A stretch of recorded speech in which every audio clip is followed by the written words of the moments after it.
It's time for Talking Pictures Trivia. A quick friendly reminder. It wasn't Matthew McConaughey in Sweet Home Alabama, but that guy sure did look like him.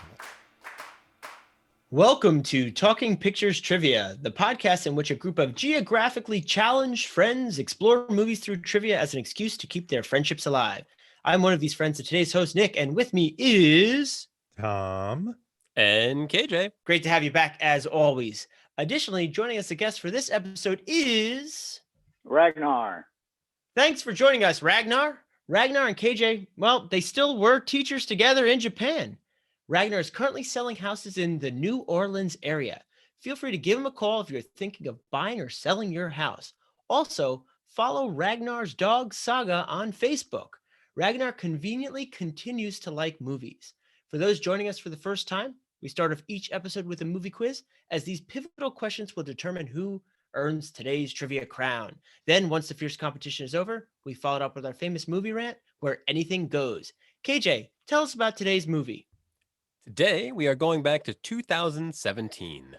People gathered in Kentucky to watch a full solar eclipse, but otherwise, by all accounts, it looked like 2017 was a rough year. Despite that, Legendary Pictures Productions released their second movie in what they call the Monsterverse. The movie, Kong, Skull Island.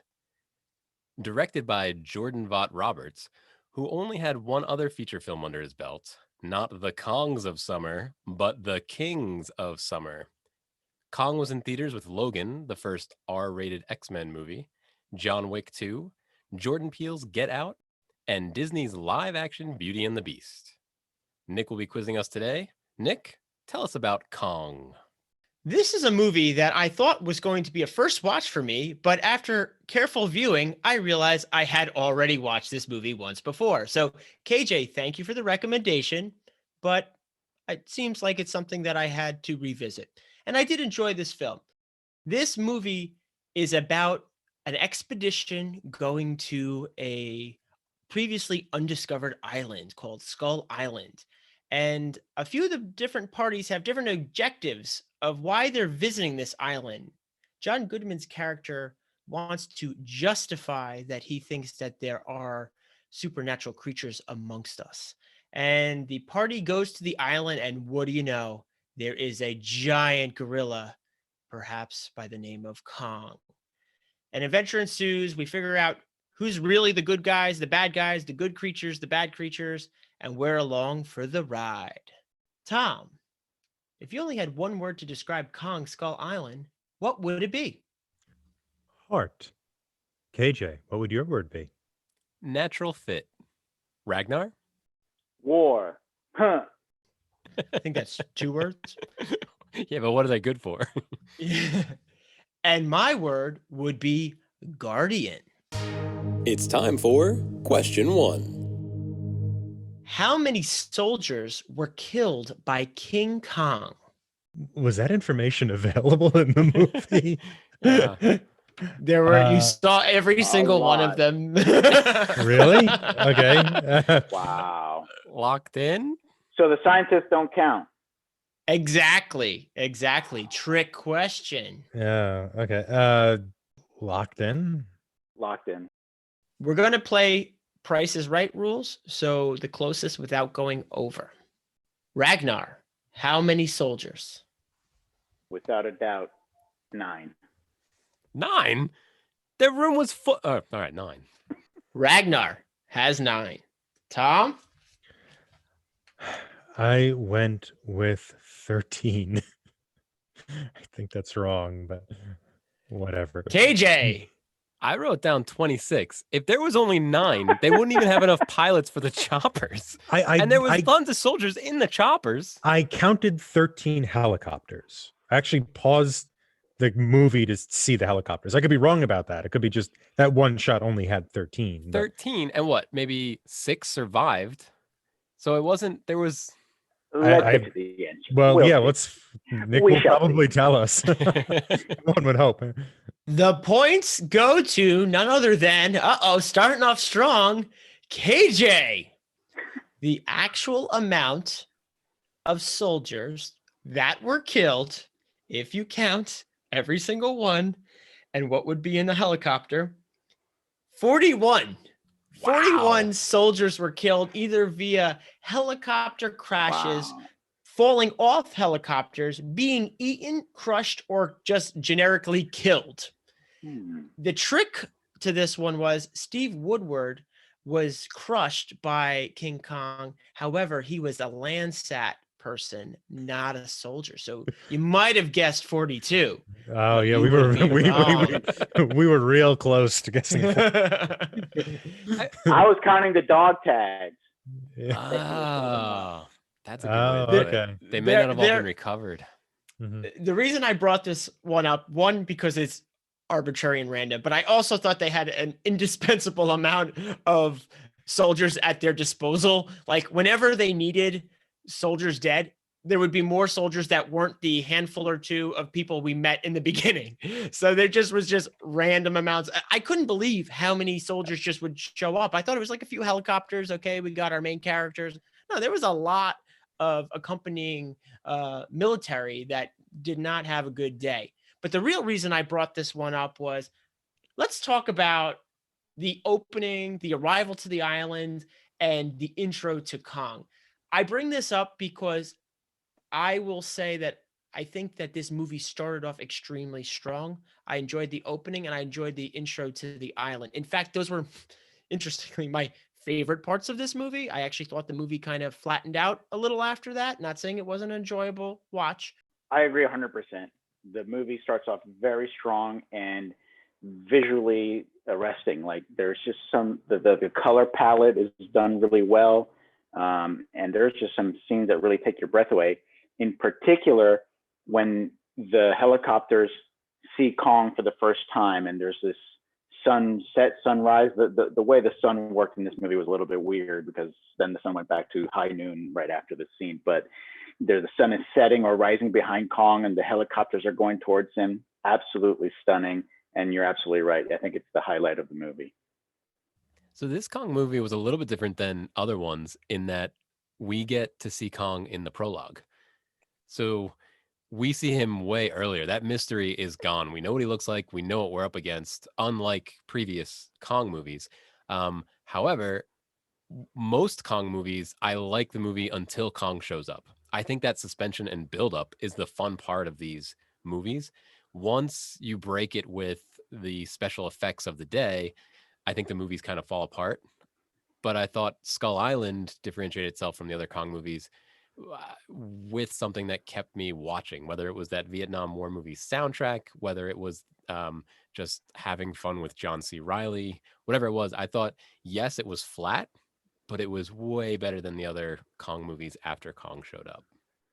I enjoyed the beginning too, and I think it's photographically maybe the most interesting, like you were saying, Ragnar.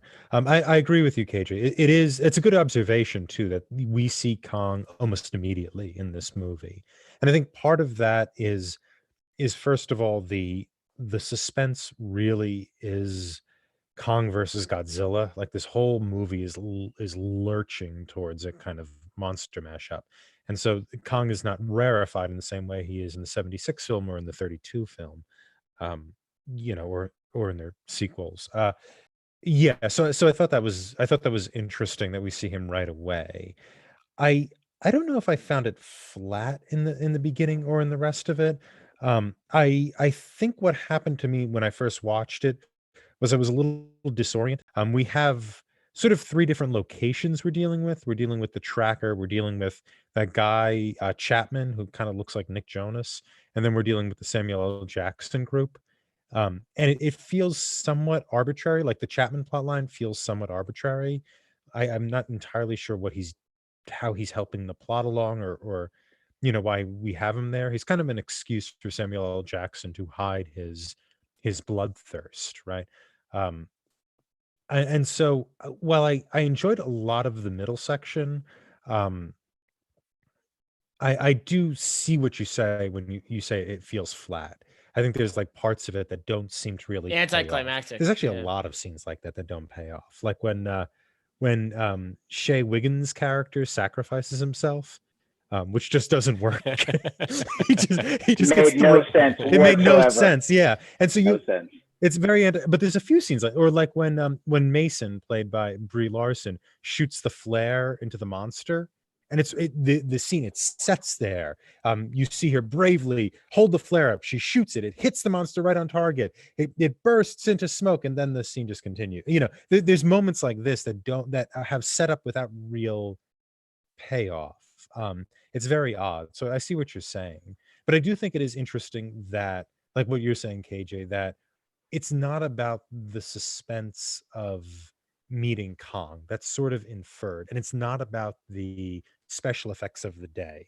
They almost realize we are so involved in the special effects at this point that the new CGI thing is just going to have to be excellent, and that's taken for granted. It doesn't have this sort of carnival feel of the 1932 film.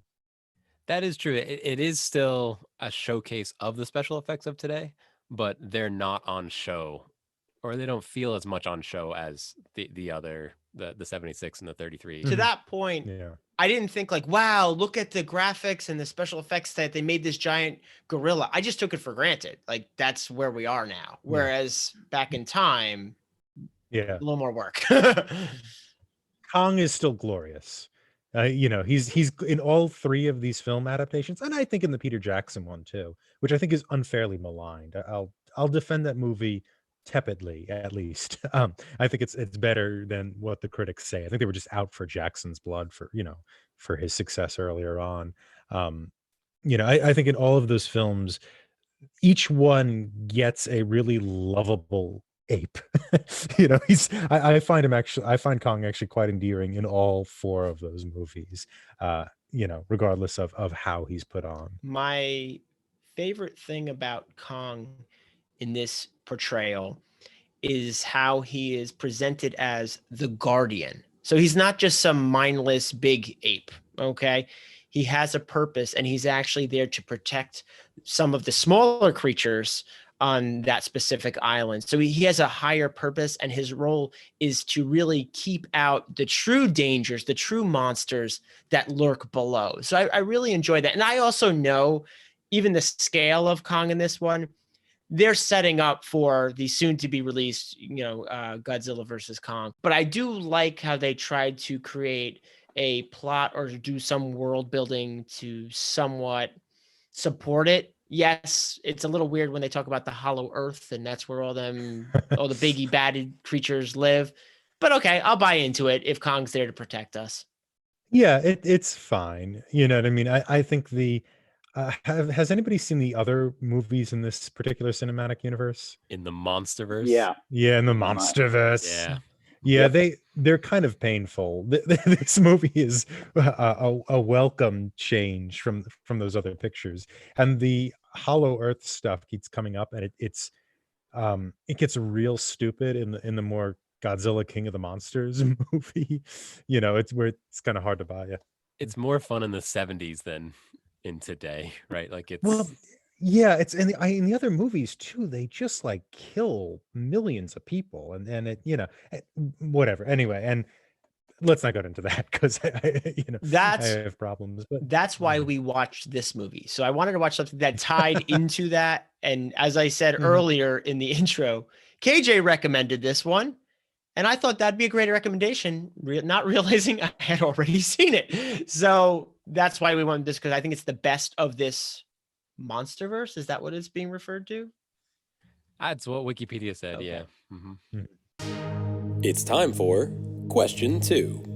What was the stranded American pilot Hank Marlowe's response to James Conrad's response about who won the war?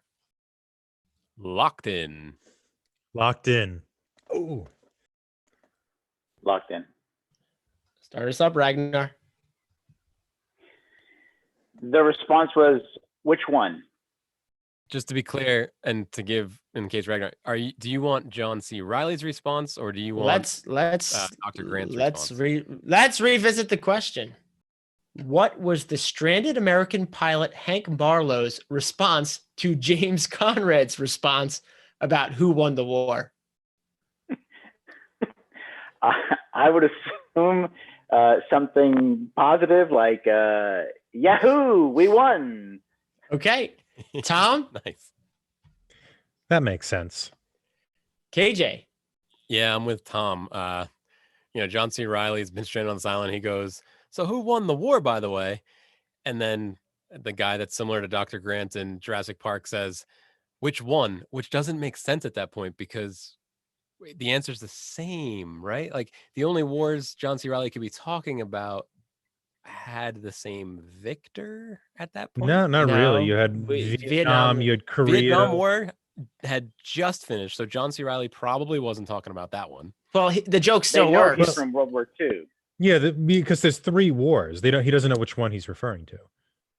but he knows which one he belongs to. So but it could be the Revolutionary War, War of 1812, Civil No, War. no, no, No. In Spanish War. between his war and present time, KJ. But why would I John don't C. think Riley he's assume asking there's him more? who won the Exactly. War of 1812. Did we get the redcoats? KJ has a point. Skull Island trivia. KJ is an engineer, not a historian. I guess that's true. KJ's right. That makes sense. Okay. The points go to Tom and KJ. The exact interaction, and KJ is pretty spot on. Hey, what happened with the war? Did we win? Which is replied, which one? And then the actual line is, that makes sense. And the reason I brought up this arbitrary event that happened in the movie is it opened the door for me to talk about the portrayal of humanity in general. We could talk about the specific characters in this movie or the greater world around them.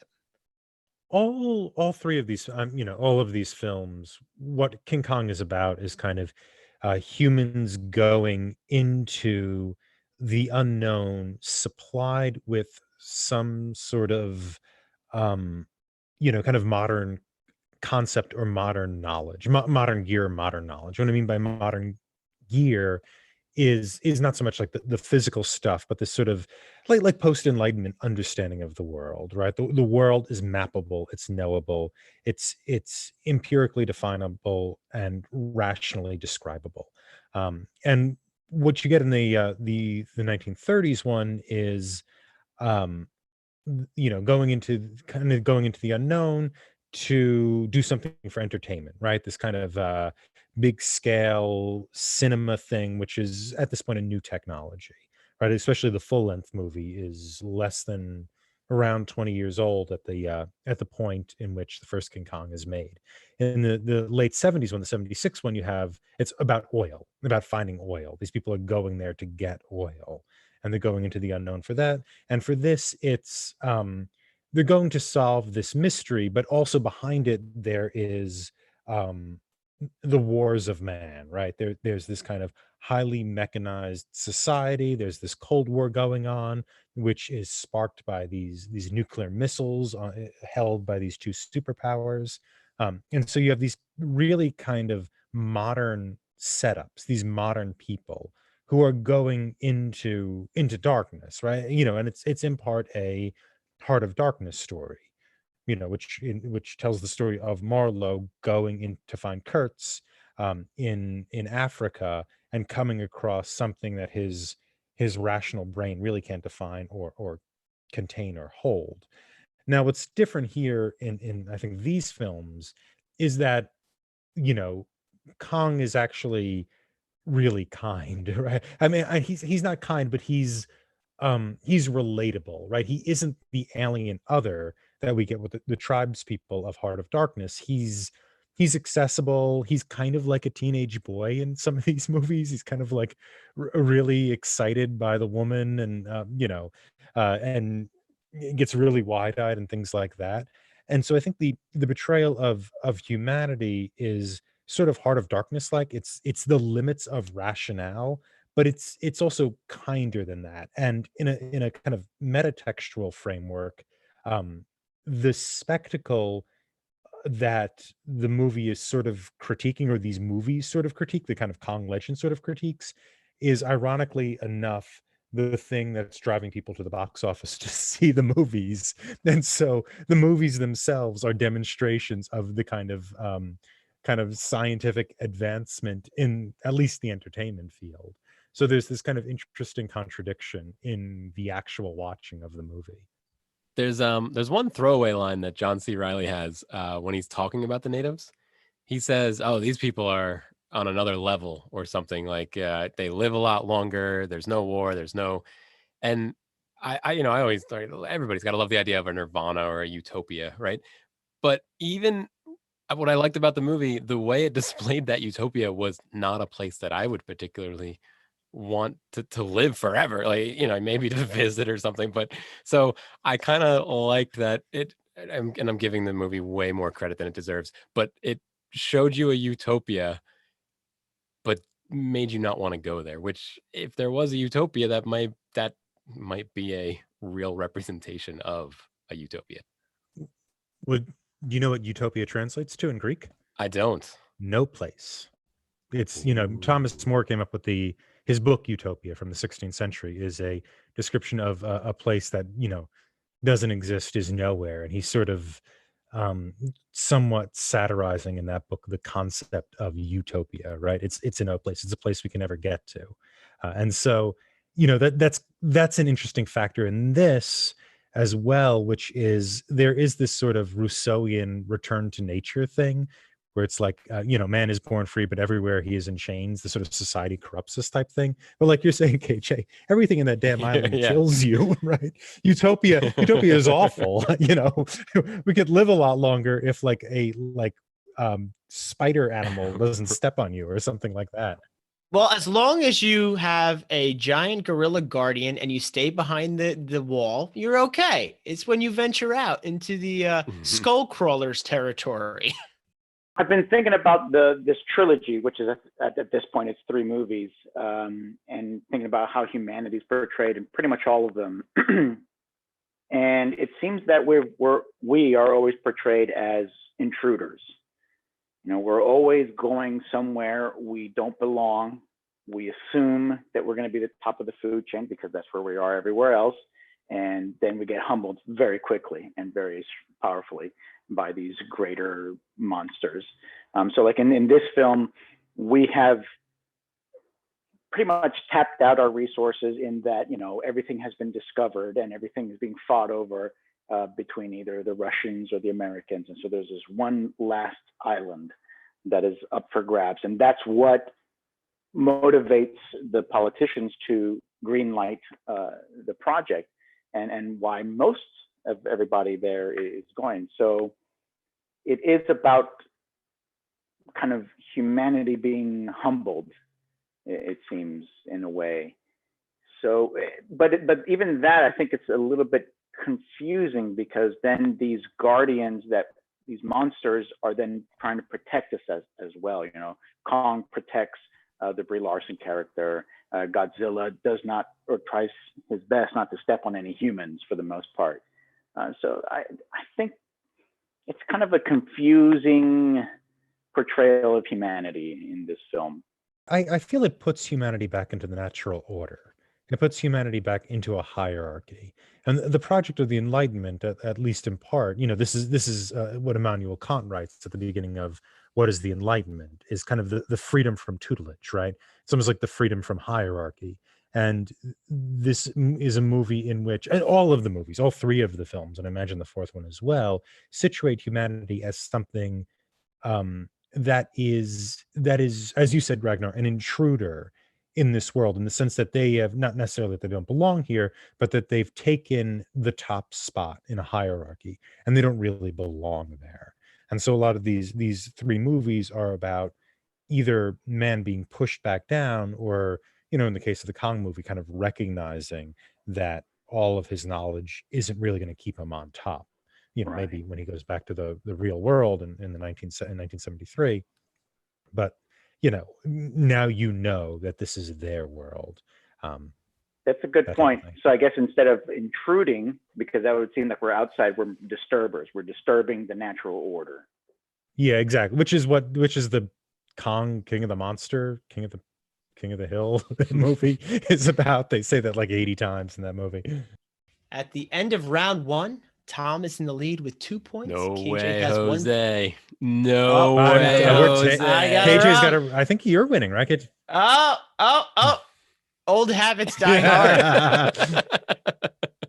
After round one, KJ is in the lead with 2 points. Tom has 1 point, and Ragnar is here with us today. We'll be right back after this quick message. Tom here from Talking Pictures Trivia, and today we have a new exciting ad from a new sponsor, Tipito.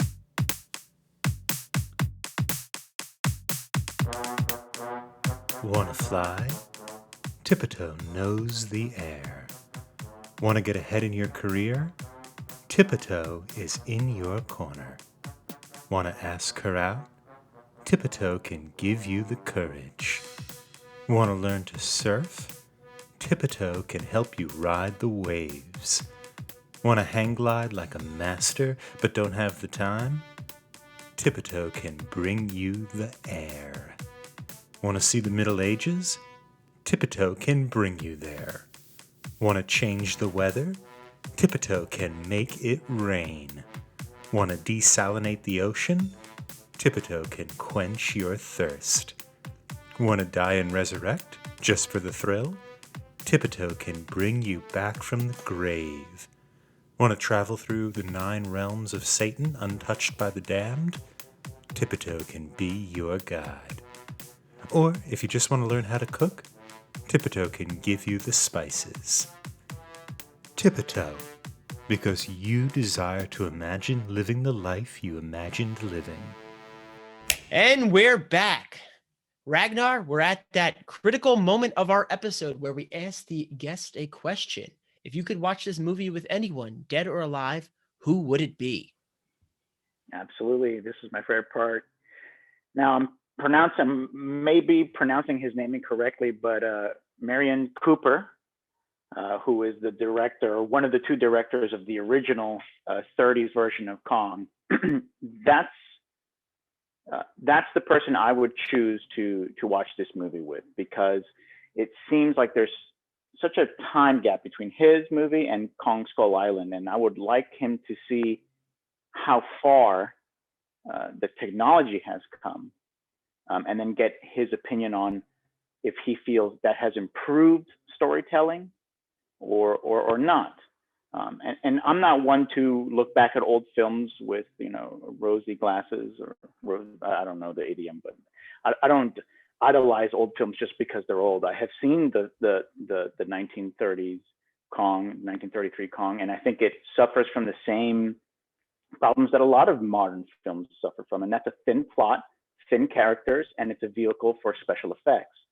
And so it's interesting for me to see how the technology has changed, but the storytelling is the same for good and bad. And I'm just curious to get that director's opinion. Yeah, that would be really cool. It might be tough to explain helicopters and the radios and all. Like They had I often radios think in the 30s. in 33. Wait, I think they had helicopters. Da Vinci was drawing helicopters back in the day. They had planes. They had radios. There was a plane shooting They at had him. telephones. Again, KJ's the Kind of historian radio of the in group. World War One. They had planes in World War One. Yeah. So Yeah, planes, yeah, but radios were the 30s. I'm pretty sure. That was like nylon and radios were around the same time. I'm pretty, but anyway, I often think, wouldn't it be cool to grab somebody from the past? But I feel like you'd have a lot of explaining to do, right? Like he'd either do exactly what you want, Ragnar, and be like, yeah, you're right, that story's a little thin, and Samuel L. Jackson's character, he's dealing with stuff, but does he change that much? Or he'd just be like, wait a minute, how did they get the buttons on that close so well? Like those pockets work amazingly. Like it would be some weird technology that we don't even think of that he would be blown away by. Like a small, tiny thing that for them blows their mind, like a light switch would be to someone before electricity. Yep.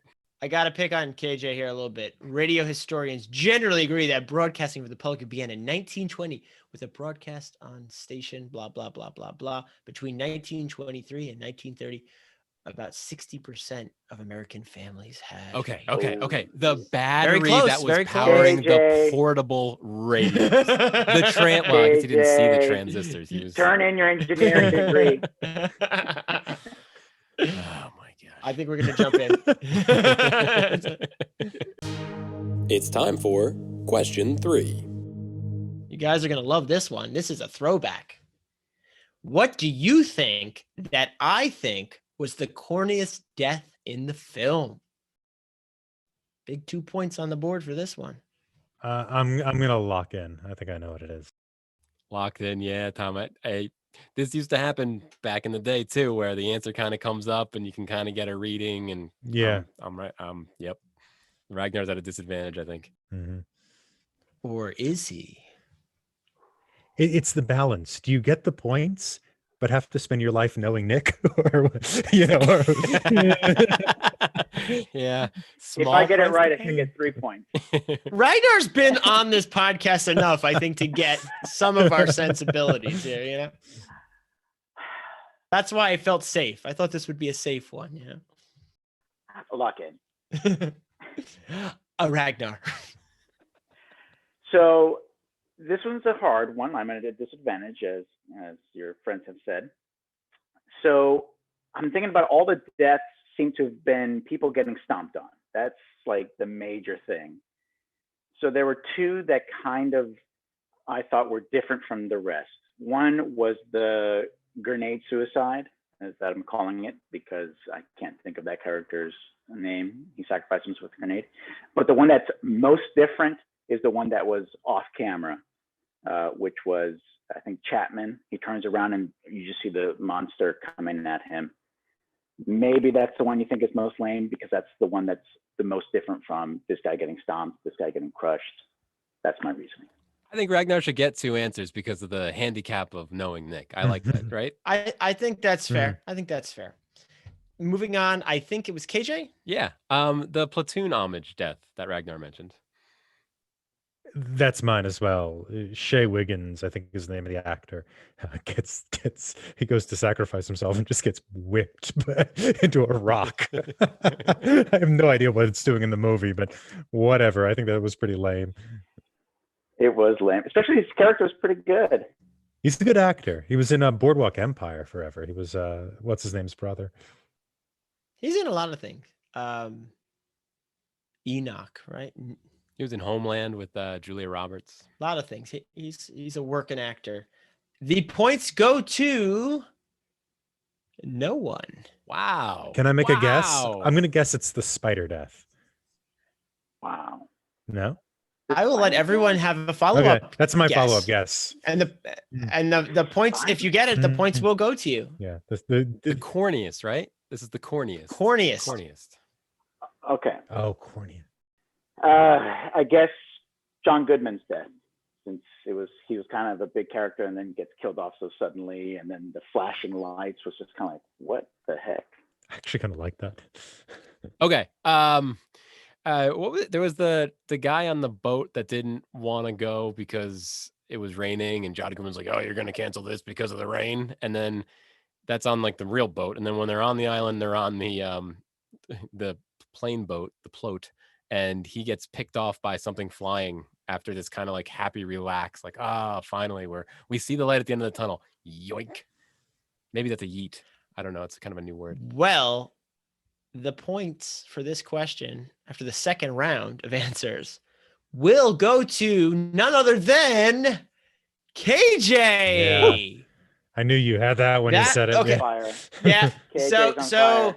John Goodman's death was also a consideration because it is just kind of like, what? Okay, fine, whatever. But the character's name was called Victor Neves, and he was killed by creatures that are referred to as psycho-vultures. In case you were curious what their name was, they are called psycho-vultures.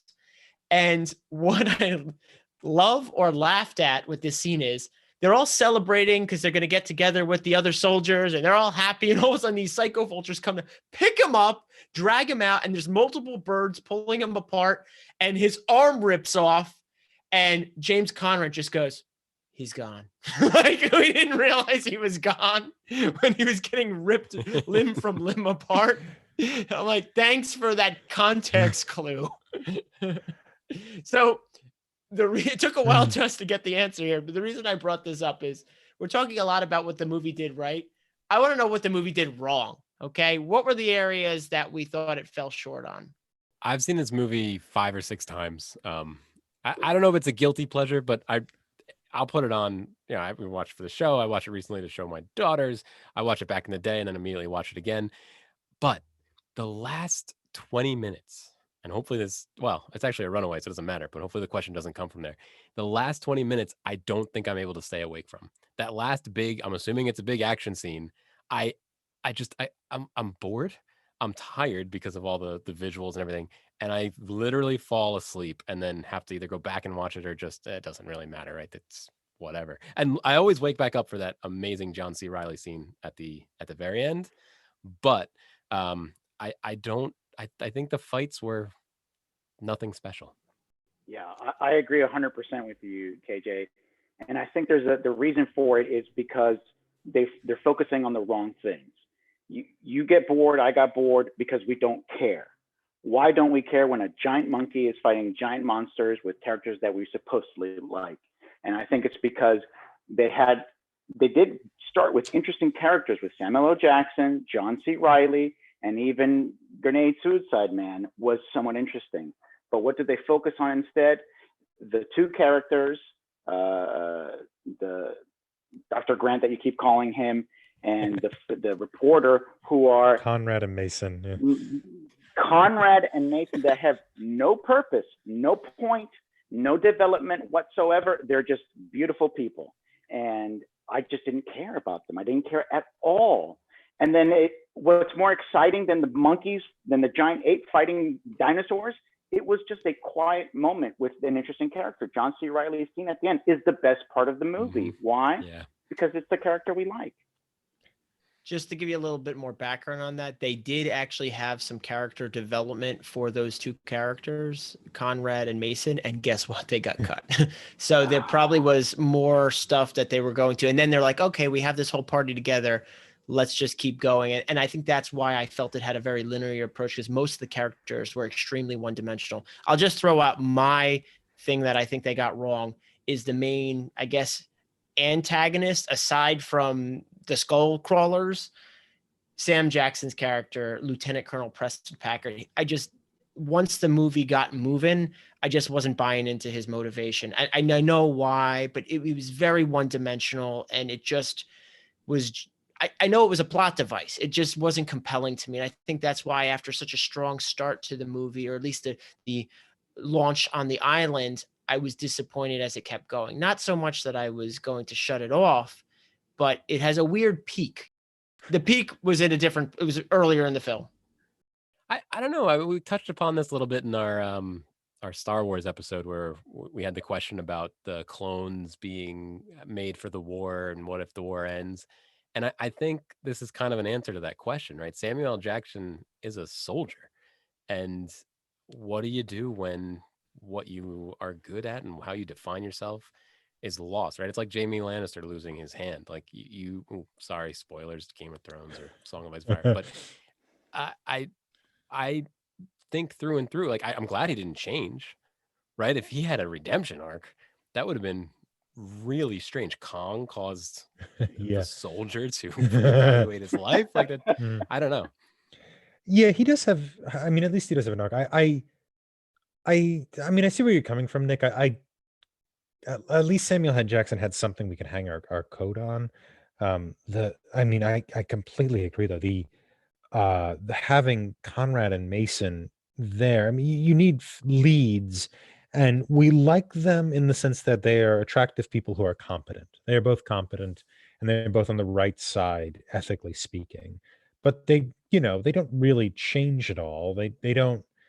There's nothing. What's odd about this movie is, in the other movies have something like sex appeal in them. Both of them, the 32 and the 76, have an attractive woman at the center, and there's an attraction that Kong has for this woman. And we kind of get it. Like just if you haven't seen the 76 version, Jessica Lange is about as sexy as a human being can be in that movie. She's unconscious at one point and she wakes up and it's this like full body lush, arisal into consciousness. It's actually an incredible scene for like a King Kong movie. And this movie has none of that sexuality. And Brie Larson's a very attractive woman. I'm sure she could be sexy, and I guess they want someone who's female and who is not defined by her kind of sexual persona, that type of thing. They're looking for maybe something more progressive in terms of their female lead, and fair enough. But you have but taking out that kind of sex appeal from the film and not filling it with anything. You know what I mean? There's nothing else there other than she's a competent photographer and she's good at hiding under bones when lizards attack her. I mean, there's nothing really else. We don't know anything else about her other than she's anti-war, which justifies her being angry at Pritchard for attempting to kill Kong. And so we really don't that kind of heightened sexual aspect that's in earlier pictures is missing and not replaced. I think that's based on the times we live in now too. It was very big on the strong, independent woman, and maybe they didn't want to play into that. There was a scene where he does save her, so I think they were trying to make an homage to that prior portrayal, but they had a different angle to it. Yeah, but it doesn't matter. I mean, like he saves her and he kind of picks her up and looks at her, but there's really no connection between her and the ape the way they are in It's earlier true. films. And it doesn't It's have to true. be sexual, Mhm. right? It can be that is how he sees that's the embodiment of the thing he needs to protect, right? If he's the archetype of the protector, Kong is, and then she's the archetype of the helpless one, even if she isn't really, right? She's a woman who's been in the war zone for years and years. She's a perfectly capable person. However, when you zoom out to Kong level, things become archetypes, and that's fine. We can zoom out and zoom back in. But those moments aren't really developed ever. He kind of picks her up, he looks at her, he thinks she's sweet. Then we move on. He's not invested in her in the way that earlier Kongs are invested in Jessica Lange or Fay Ray. And Naomi Watts. And Naomi Watts, exactly. Yeah, and Naomi Watts. It's time for question 4. After the expedition arrives on Skull Island, what is the event that confirms there is something supernatural present? The first time we know this as an audience. Locked in? Is it supernatural or weird? We know something is out of the ordinary now on this island. Okay, I'm gonna lock in with something. I'm not sure if this is what you want, but I can't win, right? So kind of house money type situation. I'm locked in, but Nick, I don't have your eagle eyes. I don't know. Locked in. Ragnar. The first time as an audience member, you realize something's not right, besides the name of the movie and the poster and everything, is Subtle hints. Is when the helicopters are flying by and the driver, the pilot looks up and sees a palm tree flying in midair, and you think palm trees aren't supposed to be in midair.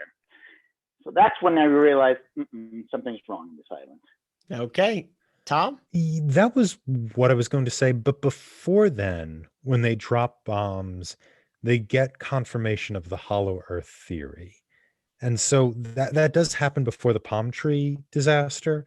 I don't know if that counts as supernatural, but I'm going to go with that because it does happen before the palm tree.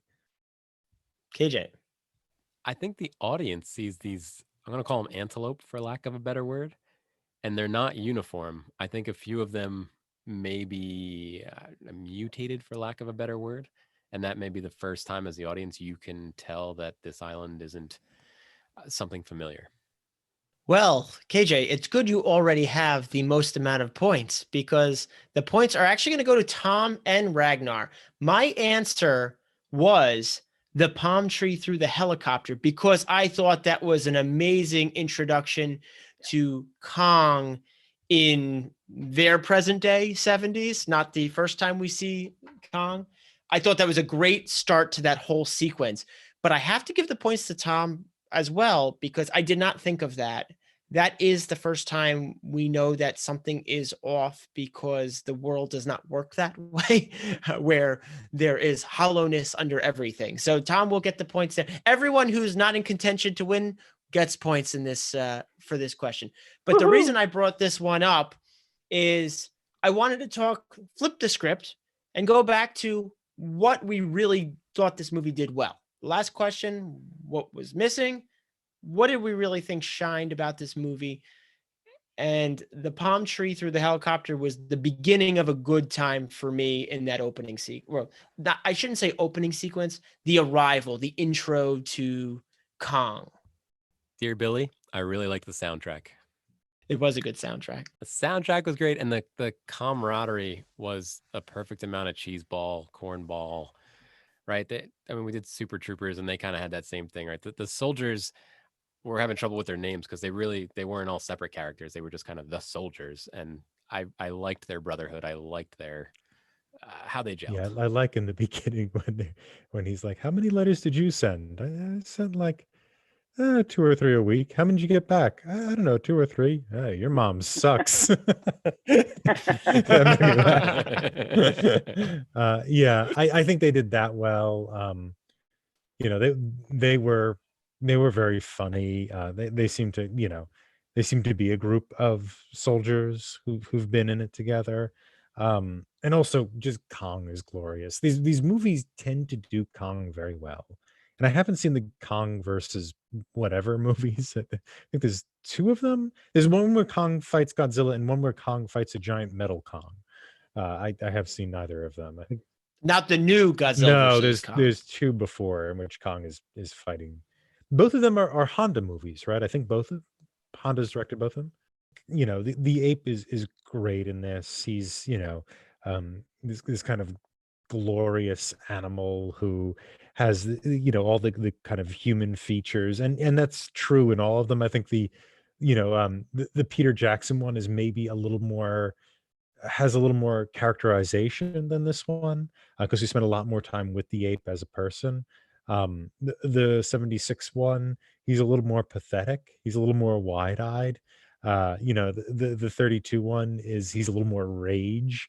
But each one, it seems if we think of the ape if we think of Kong as kind of, the archetype of like just the kind of brute male masculine energy, like testosterone distilled. Each one of these movies seems to give us a different character or a different angle to understanding that archetype. And I think this movie contributed to that and did it in a glorious way. I think that was a great ape. I don't always bring up marketing material, but I have to say the movie poster is fabulous. The colors, the portrayal of the soldiers and the helicopters, and Big Kong in front of the sun with the red behind. Oh, it is beautiful. I don't know. Is that a sunset or a sunrise? I'm not sure. Sunrise? Who knows? It has But to it be looks because gorgeous. the subsequent scenes, the sun's already like at high noon. Okay. Well, they also weren't walking through the water with helicopters. But needless to say, it was a really cool movie poster. I just jumped out at me. I really liked it. Yeah, I'm going to piggyback on what you said, Nick, because that scene with the palm tree and the subsequent action is, I think, really well done, because they have a great balance of chaos where you're disoriented, you don't know what's going on, but they pull back so that you're aware of the situation. So at moments you feel like you're in a helicopter crashing, and the camera work does that. And other times it pulls back so you can clearly see what is happening. So that balance of confusion and clarity was really well done. And I think it really put us in a seat of what it's like to go face to face with Kong. And just a shout out to the cinematographer, who I think did a phenomenal job. I think it was the highlight of the movie. And he has done other work for Zack Snyder. He did 300 and some other great films. So with Watchmen, which he did, I thought was also very strong. So great camera work and really good action in the first half. I really feel like they had an idea for that scene and was like, how do we make a movie around this? Because Absolutely. that is the movie to me. I can cut Yeah. out almost the rest and really enjoy that sequence and cut it into a short film. Okay. I really enjoyed that whole sequence. Highlight, definitely. And that's weird why I was saying everything was shifted, because my highlight is very early on in the movie. Yeah, I one of my favorite cuts there is when they first go into the storm that surrounds the island. There's a quick cut to a Richard Nixon bobblehead, and as the helicopter is going down, they cut back to that bobblehead very very quickly, and that made me laugh. And when they make it through, Tom, When as they well, make Yeah. it the first through thing is the you see. bobblehead, and then Yeah. Yeah. It stops. Yeah. yeah. Yeah, I thought the comedy, I think for the most part of especially the second half of the movie falls flat. But even in that action scene, there's a really funny line where they see the monkey, and right before King Kong really starts going, one of the pilots goes, "Is that a monkey?" And it's just a short, sweet line, and it's pretty funny. So even the action scene, that first encounter was so well made. Absolutely. Yeah, and I like some of the other monsters too. I was okay with them. I mean, I see what I think my problem wasn't with the dangers of the place so much as the lack of development with with the main characters. They just didn't have the other two main characters didn't have very much to do. And so you're not really waiting for them to become new people, which is sort of the joy of movies. But I think all of those Yeah. kind of those were inventive little characters. You had the giant spider who looked like bamboo, the bamboo leg spider. You had the the wood bug. It looked like a lot. A lot of those were inventive and fun. Um, the movie is very willing to kill a lot of characters off too that we get to know. The two main characters survive presumably to spawn more monarch initiative people. We need to keep the rich people, the rich and famous actors alive so that they can continue on in some way. um but the going up against the monsters, a lot of the monsters I thought were creative, a lot more though so than the Godzilla movies, where I find the monsters sort of ugly and exhausting.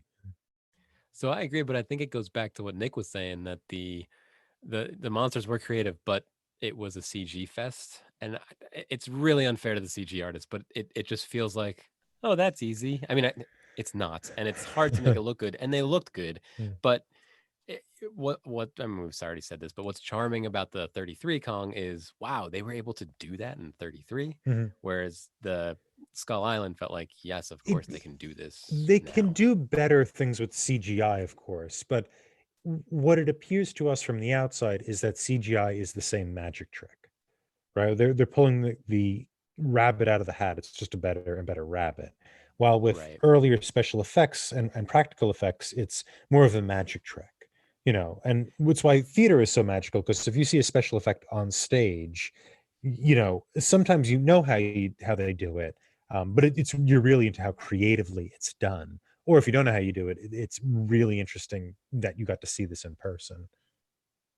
One of the franchises that I'd say we all enjoy, maybe if not every movie in it, that plays a lot around with older practical effects, believe it or not, is Star Wars. I really like when I'm watching a Star Wars film and I know that they're implementing practical effects, even though they could just CGI the whole board. And I'm not talking about the prequels where George Lucas just said, I'm going to use CGI for everything because I can now. The other movies have gone back to using more practice. Whether you like all the plots is another story, but they did a nice job of implementing that, even though they could have just CGI'd the whole thing. Yeah, we're all a little exhausted by CGI, I think. It's time for Movie Rant. So one of the things I really liked about the Kong movies, I've been watching a lot of Kong movies, is it feels kind of like a Frankenstein movie. But one of the big differences is in Frankenstein, man commits a sin against God, right? They become a god to create a monster, and now they have to deal with the monster.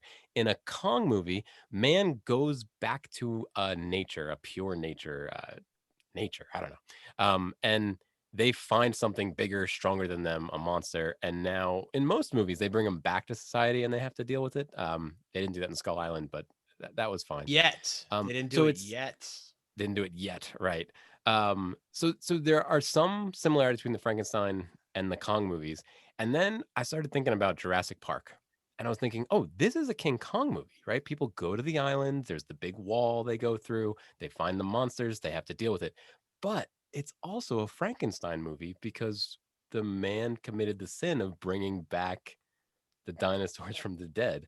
So Spielberg has made a Kong Mhm. Frankenstein movie. I don't know. I just enjoyed that. which is a Frankenstein of itself, putting different parts Yep, together. yep. Yeah, It's a yep. Prometheus story, right? Yeah, that's Frankenstein is the modern Prometheus. It's in all these cases. They repeat this, in Jurassic Park a lot because nature finds a way. Nature finds a way, I and we that's what happens in Jurassic Park. Eventually, is you cannot control nature, right? You cannot create life. Prometheus gets tied to the rock and his liver gets eaten out every day of his life, and that's ends up what happens here is that they go to the island, um, thinking that they know the terrain. And the what's interesting is, um when you realize you don't know the terrain you're on as an individual, that's the point where you can develop and become something more, right? You can grow and develop, and learn and become kind of die. Your old self dies away and become a new thing. But in terms of man, the category human, once you enter the terrain you don't understand, in this case, then you are forced to, surrender your modernity, right? You're forced to recognize that if I go further in this terrain, I am like Prometheus to the rock. I will be chained to that rock.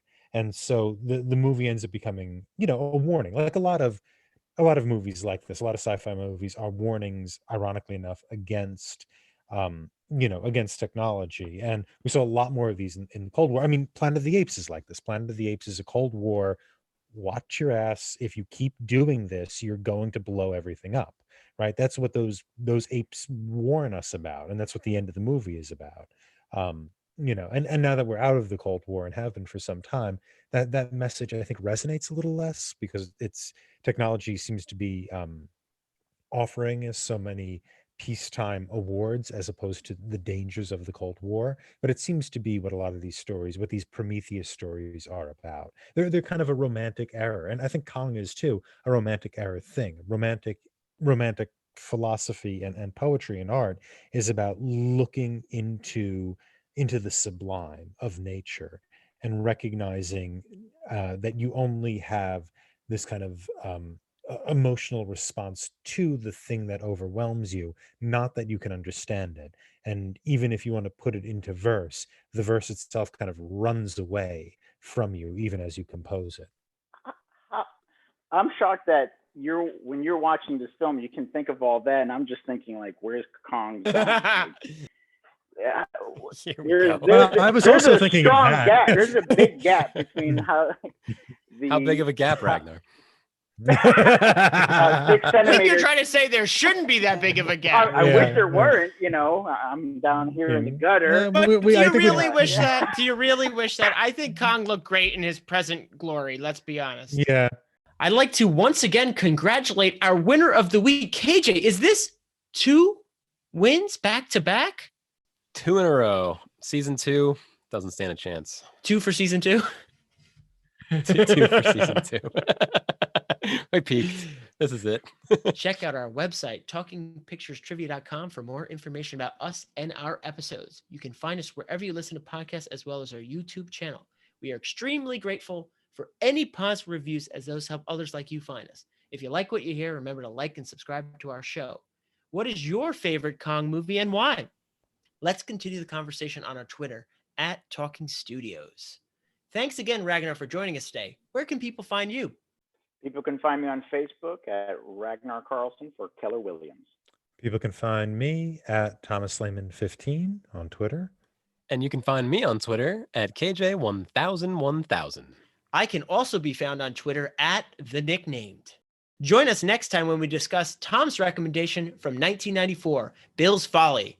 Will be a first watch for me. Should be a fun one. Talk to you then. Ding, ding, ding, ding, ding. But do you really wish that? Do you really wish that? I think Kong looked great in his present glory. Let's be honest.